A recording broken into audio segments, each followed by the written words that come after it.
जय हिंद साथियों, मैं संजय और आपका अपना चैनल गुरु संजय में स्वागत है। साथियों, आज हम लोग साइंस के 80 प्रश्न के उत्तर जानेंगे। यह ऑब्जेक्टिव है। 80 में से आपको 40 प्रश्न के उत्तर देना होता है और 40 नंबर के सब्जेक्टिव होता है जो कॉपी में लिखना होता है और 20 नंबर के प्रैक्टिकल होता है जो आपके स्कूल में मिलता है। तो आइए हम लोग फटाफट 80 प्रश्न के उत्तर जानते हैं। पहला क्वेश्चन है, निम्न में कौन सा पदार्थ लेंस के लिए प्रयुक्त नहीं किया जा सकता है? तो यहाँ पर है जल, कांच, पीतल, इनमें से कोई नहीं, तो इसका उत्तर हो जाएगा पीतल। उसके बाद है, निम्नलिखित में कौन संख्या प्रकाश के अपवर्तन के नियम के लिए सही है? तो 2 है, 1 है, 3 है, 4 है, तो इसका उत्तर हो जाएगा 2। किसी वस्तु का प्रतिबिंब आँख के जिस भाग पर बनता है वह क्या है? तो प्रतिबिंब जो है आँख के रेटिना पर बनता है, इसका उत्तर क्या हो जाएगा? रेटिना। किसी माध्यम के अपवर्तनांक का मान होता है? तो अपवर्तनांक का मान होता है sin I/sin R होता है। उसके बाद किसी गोलीय दर्पण की फोकस दूरी 20 सेंटीमीटर है, तो यह गोलीय दर्पण कौन सा है? तो प्लस 20 सेंटीमीटर है, तो समझ जाइए प्लस में है, तो उत्तल दर्पण का फोकस दूरी अगर धनात्मक होता है तो धनात्मक होता है, प्लस 20 सेंटीमीटर है, तो इसका क्या हो जाएगा? उत्तल दर्पण। तालाब का जल कम गहरा दिखाई देने का कारण है? तो कम गहरा दिखाई देने का कारण है अपवर्तन। जान लीजिए, आप किसी बाल्टी में पानी भर के उसमें जो है एक सिक्का को रख दीजिएगा तो आपको ऊपर उठा हुआ प्रतीत होगा, तो समझ जाइए प्रकाश के अपवर्तन के कारण। उसके बाद है, अवतल दर्पण की फोकस दूरी होती है, अवतल दर्पण है तो ऋणात्मक होगी। किसी अवतल दर्पण की फोकस दूरी f और वक्रता त्रिज्या r है, तो निम्नांकित में कौन संबंध सही है? तो यहाँ पर जहाँ भी देखिएगा ऑप्शन में r बराबर 2f या r बराबर 2f या f बराबर r/2 दोनों में से कोनो रहेगा, तो इसका संबंध फोकस दूरी और वक्रता त्रिज्या की संबंध ये कहलाएगा। उसके बाद है, इलेक्ट्रिक हीटर की कुंडली बनाने में किस पदार्थ का प्रयोग किया जाता है? तो नाइक्रोम का प्रयोग किया जाता है।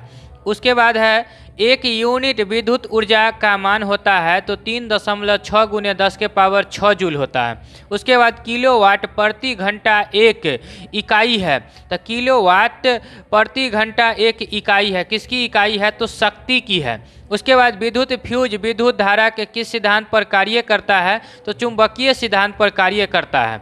वोल्ट मीटर को विद्युत परिपथ में किस क्रम में जोड़ा जाता है? तो समांतर क्रम में जोड़ा जाता है। विद्युत परिपथ में दो बिंदुओं के बीच विभवांतर मापने के लिए प्रयुक्त होता है, तो दो बिंदुओं के बीच विभवांतर मापने के लिए वोल्ट मीटर का प्रयोग किया जाता है, याद रखिएगा।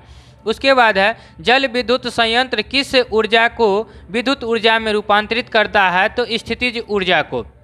उसके बाद है, विद्युत बल्ब में कौन सी गैस भरी होती है? तो नाइट्रोजन। साथियों, समय कम है, इसीलिए जल्दी वीडियो लंबा हो जाएगा, इसीलिए जल्दी हम लोग खींच रहे हैं। तो विद्युत बल्ब में कौन सी गैस भरी रहती है? तो नाइट्रोजन। एक घोल नीले लिटमस पत्र को नीले लिटमस को लाल कर देता है, तो समझ जाइए यह क्या होगा? अम्लीय होगा, और इसका पीएच मान कितना होगा? अम्लीय होगा तो 7 से कम होगा। उदासीन पूछेगा तो 7, अम्लीय तो 7 से कम, और क्षारीय तो 7 से अधिक। उसके बाद है बेंजीन का अणुसूत्र। तो बेंजीन का सूत्र याद रखिए C6H6 बेंजीन का। एथिल एल्कोहल का IUPAC नाम है, एथेनॉल है। CnH2n निम्नलिखित में किसका सामान्य सूत्र है? तो CnH2n रहेगा तो एल्कीन, और CnH2n+2 रहेगा तो एल्केन, और CnH2n-2 रहेगा तो एल्काइन हो जाएगा। उसके बाद लोहे की परमाणु संख्या कितना होता है? 26। स्टेनलेस स्टील में लोहा एवं कार्बन के अलावे अन्य तत्व रहते हैं, तो निकेल एवं क्रोमियम। पीतल है, पीतल क्या है? मिश्र धातु है। निम्नांकित यौगिकों में कौन अम्ल है? तो H2SO4। निम्नांकित में कौन प्राकृतिक सूचक है? हल्दी। OH अभिक्रियाशील मूलक वाले यौगिक का नाम क्या है? एल्कोहल।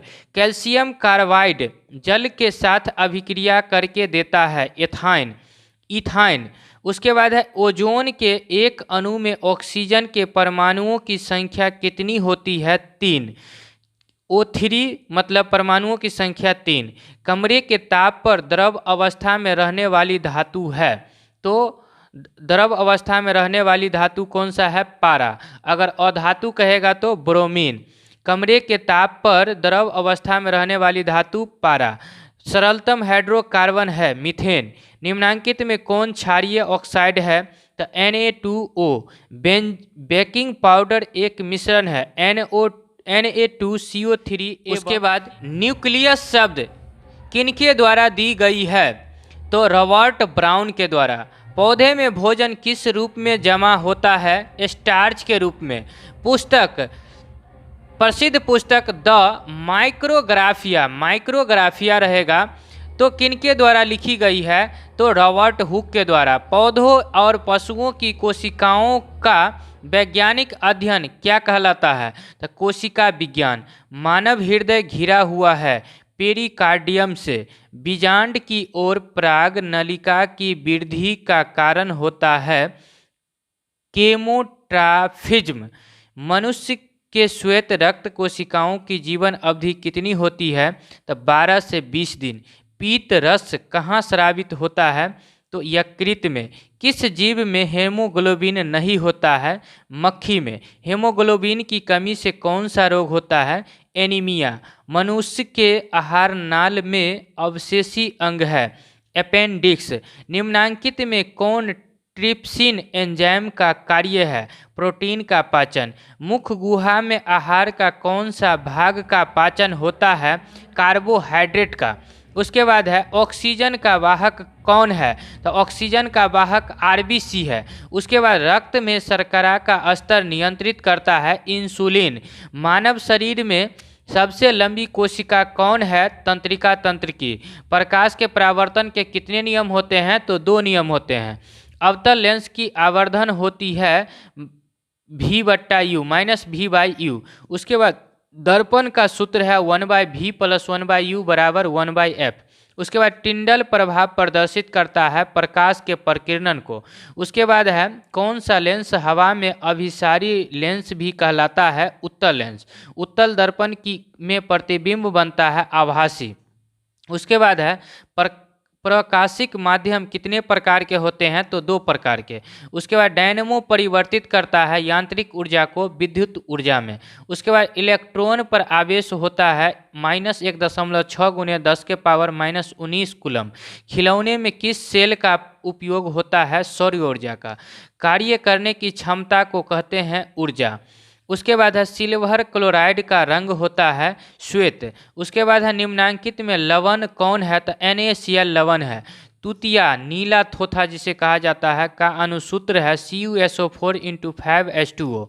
गंधक का परमाणु संख्या है मतलब सल्फर का परमाणु संख्या 16 है। अधातु के ऑक्साइड होते हैं अम्लीय। कार्बन है क्या है? धातु, अधातु, उपधातु, मिश्र धातु, तो अधातु है। उसके बाद निम्न में से कौन सा असंतृप्त हाइड्रोकार्बन है? तो C2H4।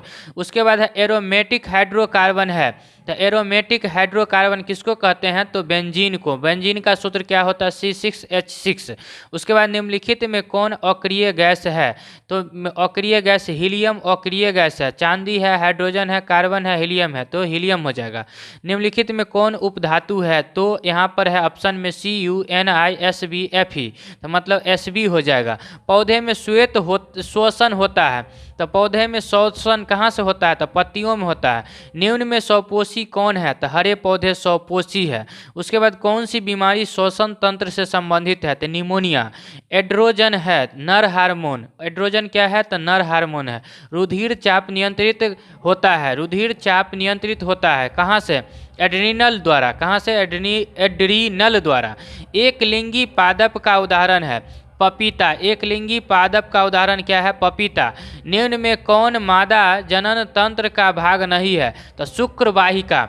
यहाँ पर ऑप्शन में अंडाशय, गर्भाशय, शुक्रवाहिका, डिम्ब वाहिनी, तो इसका आंसर हो जाएगा शुक्रवाहिका। द्विखंडन होता है किसमें? पैरामीशियम में, अमीबा में, लिस्मेनिया में, तो इनमें से सभी में पैरामीशियम, लिस्मानिया और अमीबा सभी में होता है। उसके बाद अगला प्रश्न है टेस्टोस्टेरोन स्रावित होता है कहाँ? वृषण से। वृषण से टेस्टोस्टेरोन कहाँ स्रावित होता है? तो वृषण से। मानव मस्तिष्क का औसत भार होता है तो औसत भार होता है यहाँ पर दिया है ऑप्शन में 1 kg, 2 kg, 1.4 kg, इनमें से कोई नहीं, तो 1.4 kg में लगाना है। तो दोस्तों वीडियो कैसा लगा? अगर अच्छा लगा तो वीडियो के अभी से अभी सब्सक्राइब करें और अपने दोस्तों को भी शेयर करें और व्हाट्सएप ग्रुप, फेसबुक सब पर शेयर करें। जय हिंद, वंदे मातरम।